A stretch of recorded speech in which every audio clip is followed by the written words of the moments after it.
Hi, it's me again with Corel Draw Tips and Tricks. Over the last couple of days, I made a video on how to create this pattern.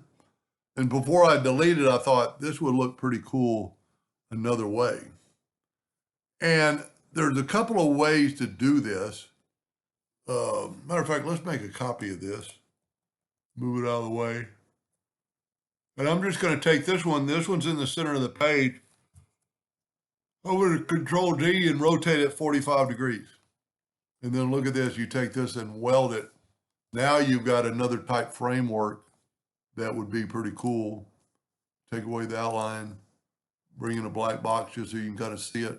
And I could have maybe done a better job of getting maybe the lines to line up a little bit better than that right there. But it's still pretty cool even on a square plaque. Now, let's do a little bit more and use a little bit of math. Let's take this one.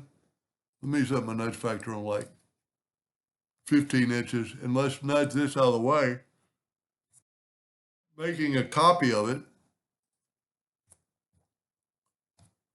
And let's rotate this guy 45 degrees.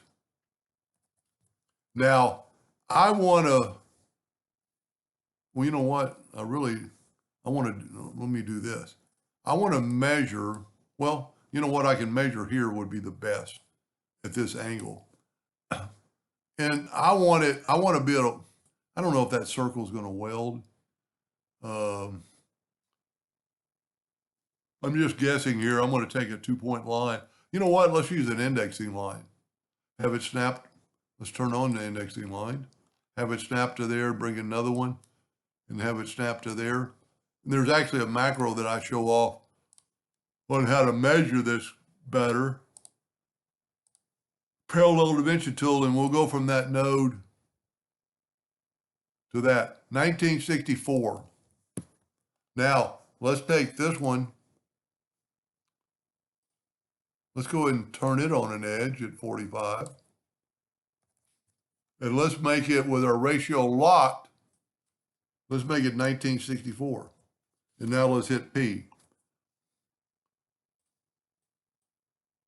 That's not exact, well, it is, but it also made my lines thinner, which this would still, let's just keep doing this.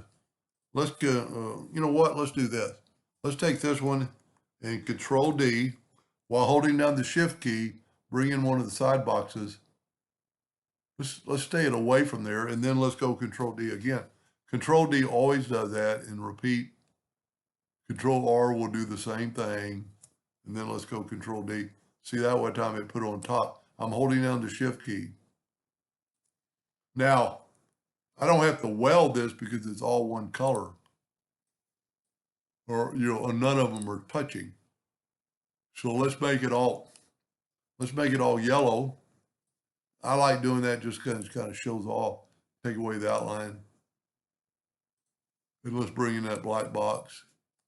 It ended up being a lot better than I thought it was. But let's do it, this is a good, well, we can just use this one now.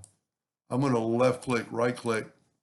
But this time I'm going to bring this in. I'm going to Control D, but I'm going to have them kind of intersect.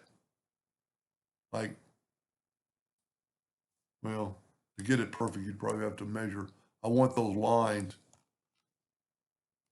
Well, let's just make it barely touch it. There, let's do that. Now let's take this select it all and weld that. And then turn it all yellow, take away the outline, and grab that black. That's pretty special. Well, I don't like it that much, but this one right here, that came out pretty good. Anyway, just playing around.